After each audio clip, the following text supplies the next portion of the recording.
শুরু হোক পশ্চিমবঙ্গ সরকারের স্বাস্থ্য ও পরিবার কল্যাণ দপ্তর দ্বারা প্রচারিত আকাশবাণী শিলিগুড়ি শুরু হচ্ছে যুব অনুষ্ঠান। আজ শুনবেন কলমের ইতিকথা। অংশগ্রহণে সুবীর কুমার সাহা এবং শর্বরী দত্ত।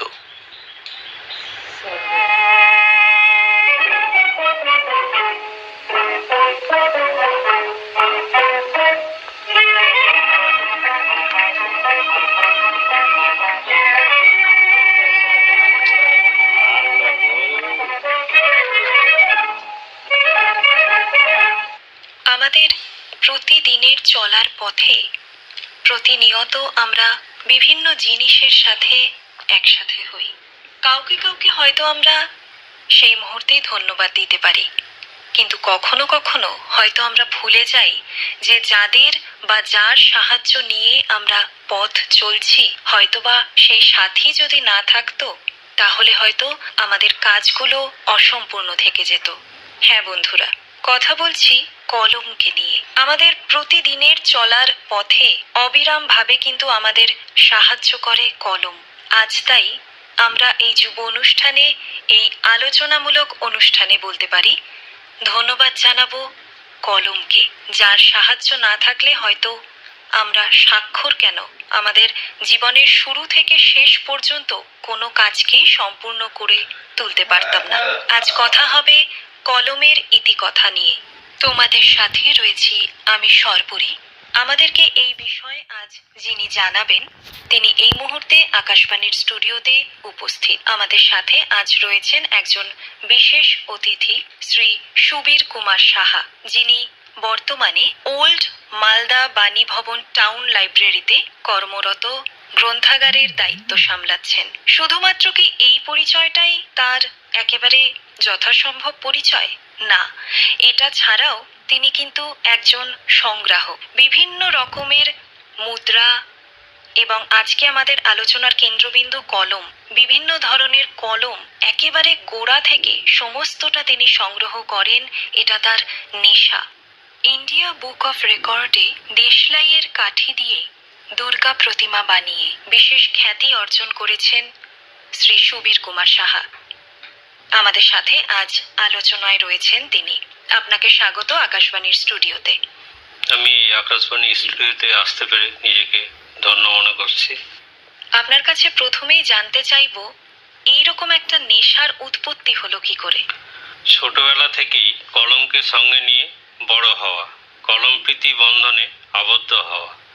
কবি সুকান্ত ভট্টাচার্যের ভাষায় বলতে হয়, কলম তুমি কত না যুগ কত না কাল ধরে, অক্ষরে অক্ষরে কলম তুমি শুধু বারংবার আনত করে ক্লান্ত ঘাড়, লিখেছ গিয়ে স্বপ্ন আর পুরনো কত কথা, সাহিত্যের দাসত্ব ক্ষুদিত বশ্যতা, কলমের হাত ধরেই পুরনোকে ফিরে দেখা, কত শত সাহিত্যের ইতিহাস গল্পকথা, কিন্তু কলমের বিবর্তন ও তার ইতিহাস, এক কথায় কলমকে সম্পূর্ণভাবে জানা। বলতে পারেন কলম না থাকলে হয়তো এমন মানব সভ্যতা কোনোদিন গড়ে উঠত না। তাছাড়া আমরা সবাই জানি বর্তমান বিশ্বে কলম এক প্রকার মহা অস্ত্র। তাই আম জনতার কাছে কলমের এই মাহাত্ম্য তুলে ধরতে আমার এই কলম সংগ্রহ। এ প্রসঙ্গে বলে রাখি, বাড়িতে একটি পেন মিউজিয়াম আমি গড়ে তুলেছি। বাহ, এটা একটা অভিনব বিষয়। আজ জানলাম যে বিভিন্ন জায়গায় আমরা বিভিন্ন মিউজিয়াম দেখে থাকি, কিন্তু এই পেনের মিউজিয়াম যে রয়েছে সেটা কিন্তু আজ জানলাম।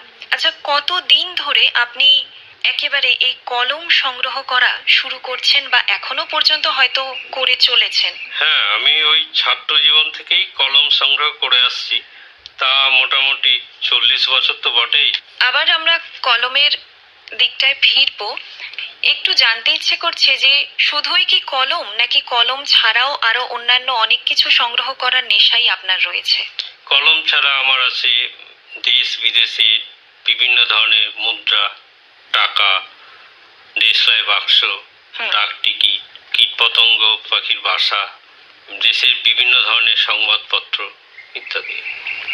মানব সভ্যতার শুরুতেই কলমের আবির্ভাব কিভাবে হয়েছিল একটু যদি ব্যাখ্যা করেন।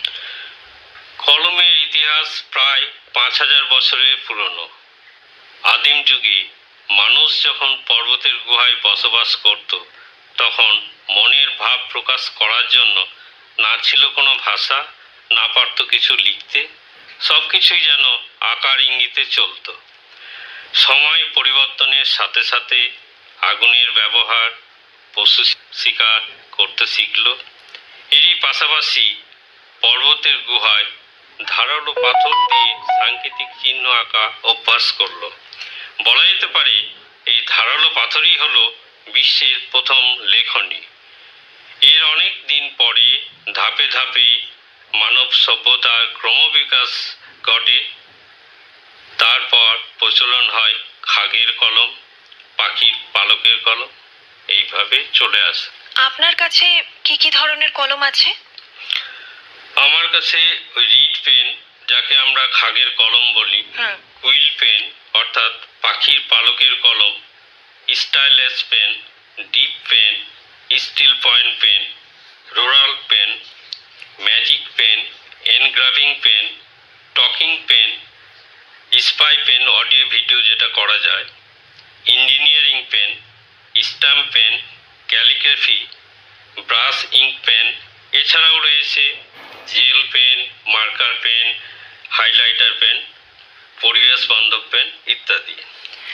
আছে গোল্ড, সিলভার, কপার, মার্বেল, বাঁশ, কাঠ, অ্যালুমিনিয়াম, প্লাস্টিক, এমনকি কাগজের তৈরি পেনও আছে। এর মধ্যে হয়তো বা খুব বেশি হলে 3 থেকে 4টে নাম আমাদের জানা বা পরিচিত। কলমের যে বিষয় এত কিছু হতে পারে সেটা হয়তো আজ আমি কেন, আমার যুব বন্ধুরাও হয়তো প্রথম এই যুব অনুষ্ঠানে হয়তো তারা জানলো। সত্যি বিষয়টা একেবারেই কিন্তু অন্যরকম। এরপর পরের প্রশ্নে যাব। মোট এখনো পর্যন্ত কতগুলো কলম আপনার সংগ্রহ করা রয়েছে? আমার কাছে সব মিলিয়ে সেই reed pen, quill pen, fountain pen, ball pen সব মিলিয়ে 2500 মতো হবে। 2500, সংখ্যাটা কিন্তু নেহাত কম নয় বন্ধুরা। এরপর যে বিষয়টায় যাব সেটা হলো এই যে রিড পেনের কথা আপনি বললেন, রিড পেন আর কুইল পেন, এই পুরোনো দিনের রিড পেন আর কুইল পেন সম্বন্ধে যদি আমাদের যুব বন্ধুদের একটু জানান। রিড পেন বা খাগের কলম এমন এক লেখনী যা খড় বা নলবাস বা বেনুবাসের প্রায় 20 সেন্টিমিটার দৈর্ঘ্যের মাপ অনুযায়ী তৈরি করা হয়। এটি একটি প্রাচীনতম ধরনের কলম এবং খুব সম্ভবত 2000 খ্রিস্টপূর্বে প্রাচীন মিশরে এর প্রথম প্রচলন দেখা যায়। প্যাপিরাস, এমনকি পশুর চামড়ায় লেখার জন্য এটি ব্যবহার করা হতো। আর কুইল পেন বা পাখির পালকের কলম, এটিও পুরনো দিনের লেখার হাতিয়ার। এটি একটি ফ্যাশন কলমও বটে, যা ঈগল, পেঁচা, রাজহাঁস, পায়রা, বাজ পাখি, টার্কি ইত্যাদি পাখির পালকের মুখ ছুচালো করে কলম হিসাবে ব্যবহার করা হতো। 6 থেকে 19 শতকের মধ্যে পশ্চিমী দুনিয়ায় এর ব্যাপক প্রচলন দেখা যায়। কলম নিয়ে বিভিন্ন আলোচনায় আমরা রয়েছি। আজকের আমাদের এই যুব অনুষ্ঠান কলমের ইতিকথা। আমাদের সাথে যিনি আলোচনায় রয়েছেন তিনি বিশেষ অতিথি শ্রী সুবীর কুমার সাহা। এবারে যেটা জানবো একটু, আপনার জানা দুজন বাঙালি সাহিত্যিকের নাম যাদের কলম প্রেম সম্বন্ধে আমরা জানতে পারি। দুজন বাঙালি সাহিত্যিক, যেমন ধরুন শরৎচন্দ্র চট্টোপাধ্যায়, শৈলাজানন্দ মুখোপাধ্যায়, এরা ফাউন্টেন পেন বা ঝর্ণা কলম সংগ্রহ করতেন।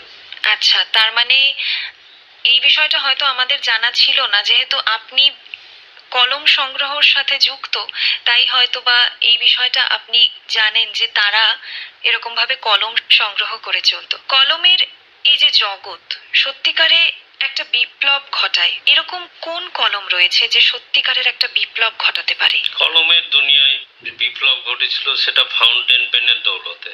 ফাউন্টেন পেন, যাকে আমরা ওই ঝর্ণা কলম বলেই চিনি।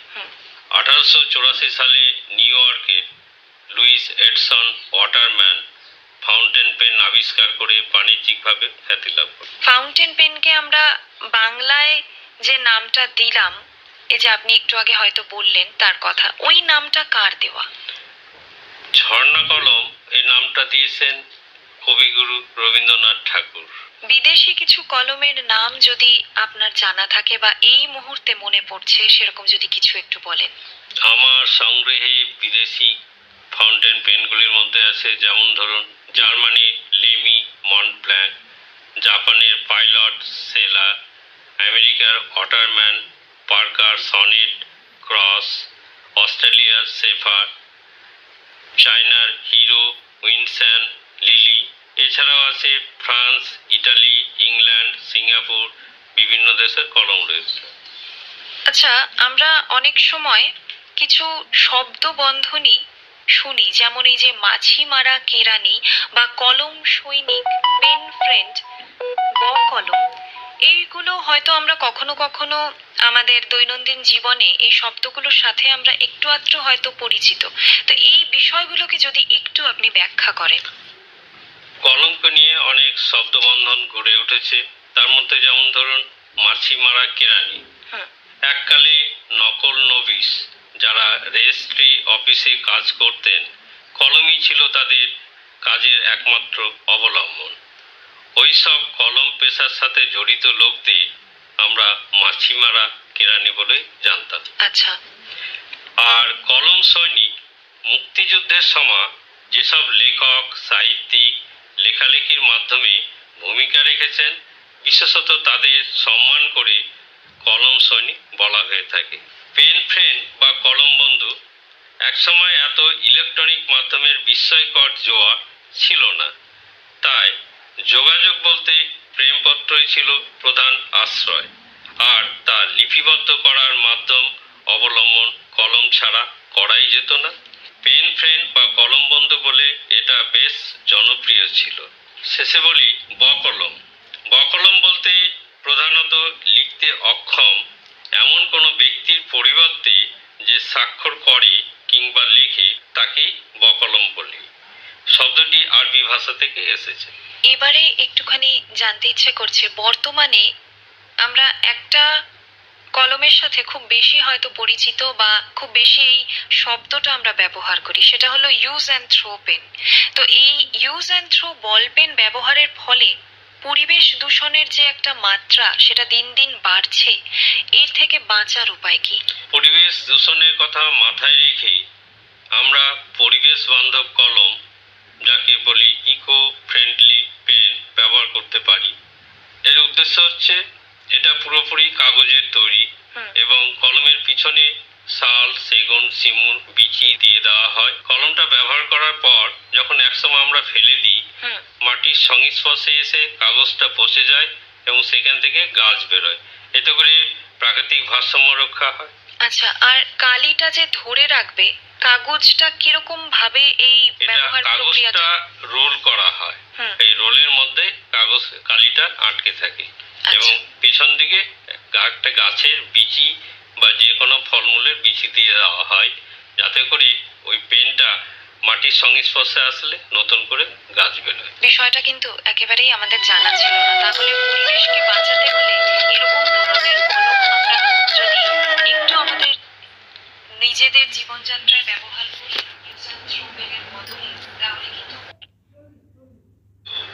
নভেম্বর মাসের প্রথম শুক্রবার ন্যাশনাল ফাউন্টেন পেন ডে, বাংলায় যাকে বলি জাতীয় ঝর্ণা কলম, এবং 10ই জুন জাতীয় বল পেন দিবস উদযাপন করে থাকি। এই দিবসের গুরুত্ব হলো, এই দিবসে আমরা যদি বন্ধু বান্ধবদের যদি সচেতন করি যে আরো বেশি কলম ব্যবহার করার, এবং বন্ধু বান্ধবদের যদি আমরা কলম উপহার দিই, তাহলে বোধহয় একটু ফলপ্রসূ হবে। আর বর্তমান সময়ে এখন আমরা যত দিন যাচ্ছে আমরা দেখছি যে অনেক হালকা কলমের দিন দিন উৎপত্তি হচ্ছে। ফাউন্টেন পেন বা আগে যেই সময়ে আমরা অনেক আরো অনেক বেশি কলমের সম্ভার আমরা লক্ষ্য করতাম। এখন হয়তো যত দিন যাচ্ছে, একটু আগে যেটা আপনি বললেন যে পেন থেকে আমরা পেন ড্রাইভে, পুরোটাই আমরা এখন চাই আমাদের কাজটাকে, আমাদের পরিশ্রমটাকে কমিয়ে আনার জন্যে কলমের ব্যবহারটাও হয়তো অনেক ক্ষেত্রে কম হয়। এই প্রসঙ্গে বলে রাখি, কলমটা একটা আর্ট। আমরা যখন কলম দিয়ে লিখি, কলম তো শুধু কাজ করে না, হুম। কলম কালি মন লেখে তিনজন। এটার মাধ্যমে আমরা আমাদের মানসিক বিকাশ, আমাদের ক্রিয়েটিভিটিটাও এখানে জড়িয়ে থাকে। কিন্তু পেন থেকে যখন পেন ড্রাইভে লিখি, না থাকে কালি, না থাকে কলম, একটা উর্বর মস্তিষ্ক এখানে অতটা পরিস্ফুটিত হয় বলে আমার জানা নেই। হ্যাঁ, মানে শুধুমাত্র কাজটা হচ্ছে, কিন্তু কোনো রকমের বিকাশ, সেখানে ক্রিয়েটিভিটির জায়গাটা হয়তো কমে যাচ্ছে। আপনি একটু আগে সংবাদপত্র নিয়ে কথা বলছিলেন, তো সংবাদপত্র সংগ্রহ, এই ভাবনাটা আসলো কি করে? আমার উদ্দেশ্য হচ্ছে যে ভারতবর্ষে কত ধরনের ভাষা আছে, সেই প্রতিটি ভাষার একটা যেন সংবাদপত্র আমার সংগ্রহে থাকে, এবং কি কি সংবাদপত্র যেগুলো আছে সেগুলোর একটা সংগ্রহ করা, যাতে জনগণকে বোঝাতে পারি যে এই ধরনের সংবাদপত্র ভারতবর্ষের।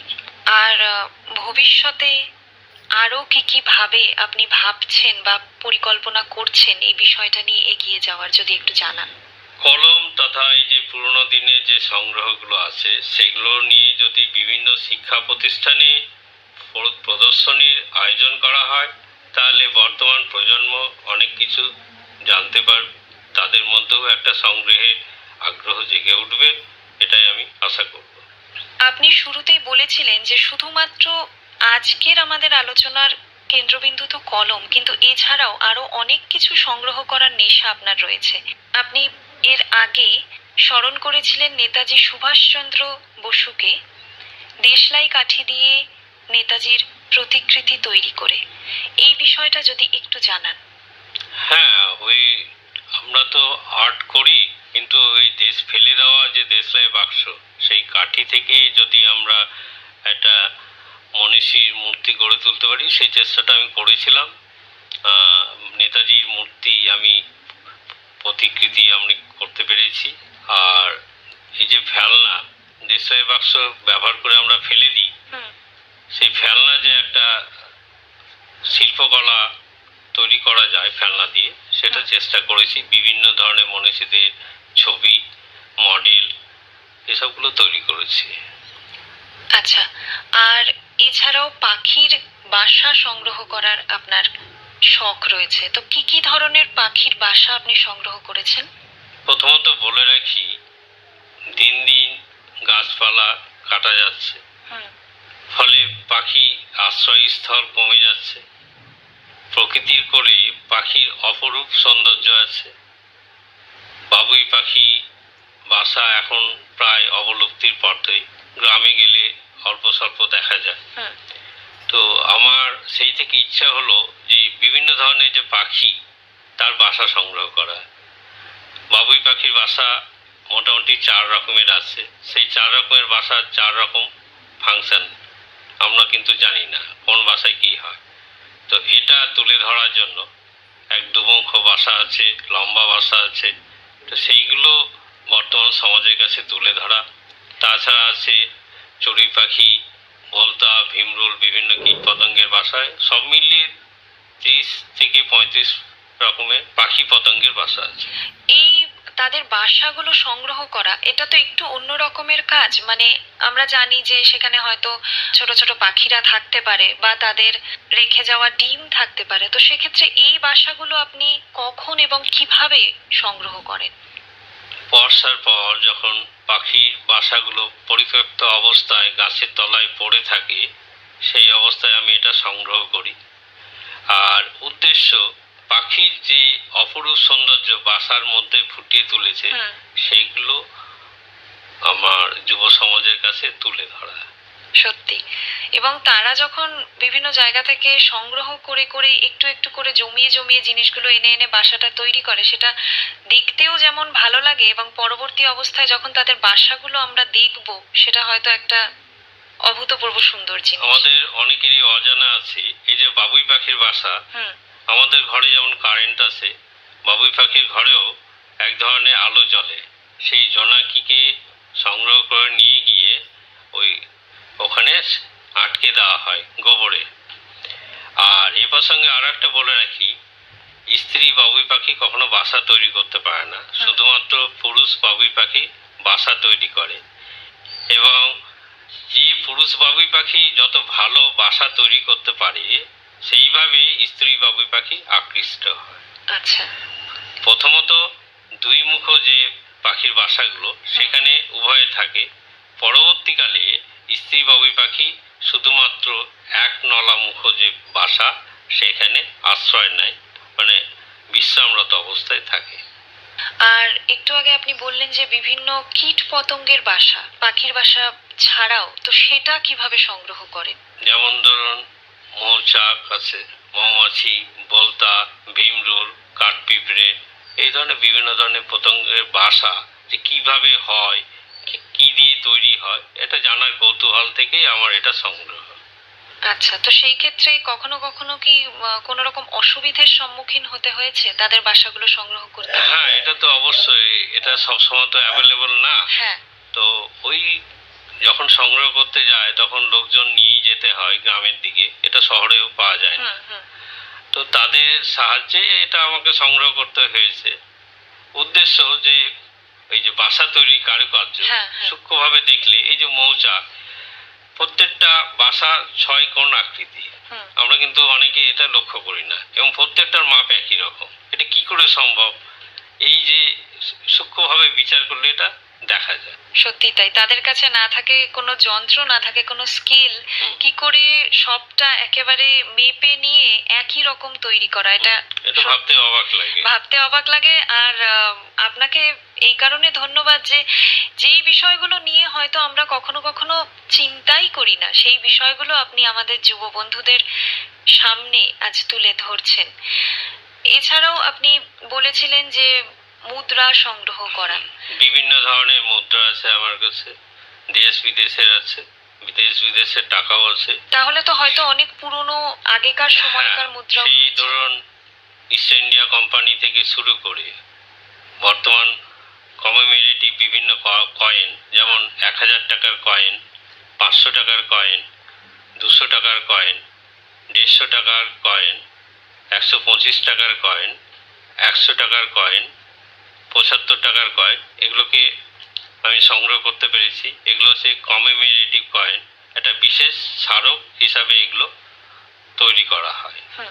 আর আছে দেশ বিদেশের টাকা, সেই পুরোনো দিনে 1 টাকা থেকে শুরু করে বর্তমানে 2000 টাকার নোট অবধি ইন্ডিয়া গভর্নমেন্টের যতগুলো টাকা আছে তা তো আছেই, দেশ বিদেশেরও আছে, প্রতিবেশী যে দেশগুলো আছে সেগুলো থেকেও আমি সংগ্রহ করেছি। ভবিষ্যৎ পরিকল্পনা এই সমস্ত সংগ্রহগুলো নিয়ে একটা মিউজিয়াম গড়ে তোলা, বিভিন্ন ধরনের পুরোনো দিনের রেডিও, তারপর টেলিভিশন, সেইগুলো আছে, কেরোসিনের যে প্রোডাক্টগুলো, ল্যাম্প, লণ্ঠন, সেগুলো আছে। তাহলে পরবর্তীতে তো আমরা যেটা একদম আক্ষরিক অর্থে একটা মিউজিয়াম দেখতে চলেছি, বর্তমানে তাহলে এই সমস্ত জিনিসগুলো আপনার মালদার গ্রিন পার্কের বাড়িতেই রয়েছে? হ্যাঁ, অবশ্যই। এছাড়াও আপনি আর কি কি দিকে, মানে এত কিছু করার সময়টা কখন পান? এইগুলো নিয়ে ভবিষ্যৎ পরিকল্পনা হচ্ছে বই লেখা। যেমন ধরুন কলমের ওপর একটা বই লিখে ফেলেছি, কলম নামা, কলমের বিবর্তন ও তার ইতিহাস, এরকম পার্ট পার্ট বিভিন্ন সংগ্রহগুলো নিয়ে আমার বই লেখা।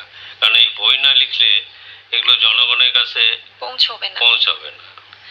তাহলে মানে শুধুমাত্র কলমের বইটা বর্তমানে লিখে ফেলেছেন, পাবলিশ হয়নি, রিসেন্টলি হয়ে যাবে। অনেকটা জানলাম। বিষয়গুলো নিয়ে যদি ভাবি সত্যি অবাক লাগে যে এত কিছু রয়েছে আমাদের চারপাশে, যেগুলোকে হয়তো আমরা প্রতিদিনের চলার পথে হয়তো সেভাবে আমরা খেয়াল করি না বা কখনো কখনো অবজ্ঞা করে যাই, কিন্তু সেই বিষয়গুলো তুলে নিয়ে এসে আজ আমরা অনেকটা বেশি জানতে পারলাম সুবীর কুমার সাহার থেকে। এছাড়াও যদি আপনি আরো কিছু আমাদের যুব বন্ধুদের উদ্দেশ্যে বলতে চান। আমরা এটা জানতাম না যে পেন উৎসব বলে একটা উৎসব হয়, পেন এক্সিবিশন হয়ে থাকে, বিদেশের কান্ট্রিতেও হয়ে থাকে। বাংলাদেশে যেমন দেশলাই বাক্স প্রদর্শনী হচ্ছে। তো এই প্রদর্শনীর মাধ্যমে আমরা একটা ইতিহাসের উপাদানকে আমরা সংগ্রহ করতে পারি এবং আর জনসমক্ষে আনতে পারি। জনসমক্ষে আনতে পারি। বর্তমান প্রজন্মের কাছে বলতে পারি যে অতীতে কি ধরনের মুদ্রা, কি ধাতু দিয়ে তৈরি হয়েছিল, কোন রাজার আমলে কি ছিল, এখান থেকে একটা ঐতিহাসিক উপাদান পাবো। যেমন আকবর, বাবর, হুমায়ুন, এইসবের মুদ্রাও আমার কাছে আছে। হুম, ওই যে বাবার হইল আবার জ্বর, সারিবে ঔষধে, হুম। সেই পুরো সেটটা আছে। আচ্ছা, বাবর, আকবর, হুমায়ুন, এদের যে কয়েনগুলো, মুদ্রা, এই তাম্র মুদ্রা, সেগুলো আছে। শুরুতেই বলেছিলাম ইন্ডিয়া বুক অফ রেকর্ডে দেশলাইয়ের একটা দুর্গা প্রতিমা বানিয়ে উনি কিন্তু খ্যাতি অর্জন করেছিলেন। এই বিষয়টা, এটা কিরকম অনুভূতি ছিল এবং একটা এত বড় পাওয়া, এই বিষয়টাকে কেন্দ্র করে যদি কিছু একটু বলেন। না, দেশলাই কাঠি দিয়ে তো বিভিন্ন ধরনের মডেল, মনীষীদের প্রতিকৃতি করেছিলাম। হুম, তো হঠাৎ দুর্গাপূজার সময় মনে হলো যদি দেশলাই কাঠি দিয়ে একটা দুর্গ করা যায়। সেই বাসনা থেকেই আমার এই শিল্প। 296টা দেশলাই কাঠি দিয়ে 4 ইঞ্চি বাই 2 ইঞ্চি মাপে ছোট প্রতিকৃতি দুর্গা আমি তৈরি করেছিলাম। সব থেকে বেশি যেটা ভালো লাগলো, এই যে এত কিছু সংগ্রহ করার ইচ্ছা শক্তি, এবং প্রতি পদে প্রতিনিয়ত আপনি কিন্তু কোনো একটা বিষয়কে কেন্দ্র করে যে রয়েছেন, মগ্ন রয়েছেন সেটা না, বিভিন্ন ভাবে যেদিক থেকে আপনি পারছেন সেদিক থেকে আপনি সবটা নিংড়ে নিয়ে সুন্দরভাবে একটা আলাদা একটা মিউজিয়াম গড়ে তোলার যে স্বপ্ন, সেটার দিকে আপনি এগিয়ে যাচ্ছেন। এই বিষয়টা সত্যিই আকৃষ্ট করলো। আমাদের যুব বন্ধুরা হয়তো অনেক অজানা তথ্য আজ এই অনুষ্ঠানের মাধ্যমে পেলেন। সত্যিই আপনাকে ধন্যবাদ জানাই যে আমাদেরকে এত কিছু জানিয়ে আজ এই অনুষ্ঠানে আমাদেরকে সমৃদ্ধ করার জন্য। অনেকটা জানলাম, অনেক হয়তো বিষয়গুলো আজ আমরা ঠিকভাবে ছুঁতে পারলাম না। আশা রাখছি পরবর্তীতে যখন আপনার এই কর্মকাণ্ড আরো বিশাল আকার ধারণ করবে, আবারও হয়তো কখনো আমরা আপনাকে যোগাযোগ করলে আপনি হয়তো আমাদের সাথে এসে আলোচনা দিয়ে আমাদের সমৃদ্ধ করবেন। যুব বন্ধুরা, তোমরা যারা শুনলে এতক্ষণ এই যুব অনুষ্ঠান, আশা রাখছি তোমরা অনেকটা জানতে পারলে, অনেক তথ্য পেলে। আজকের মতো আমরা শেষ করছি এই যুব অনুষ্ঠান। আপনাকে ধন্যবাদ। নমস্কার, সকলকে আমার আন্তরিক প্রীতি শুভেচ্ছা জানাচ্ছি। ভালো থাকুন। শেষ করছি আজকের এই যুব অনুষ্ঠান কলমের নীতি কথা। সবাই ভালো থেকো, সুস্থ থেকো।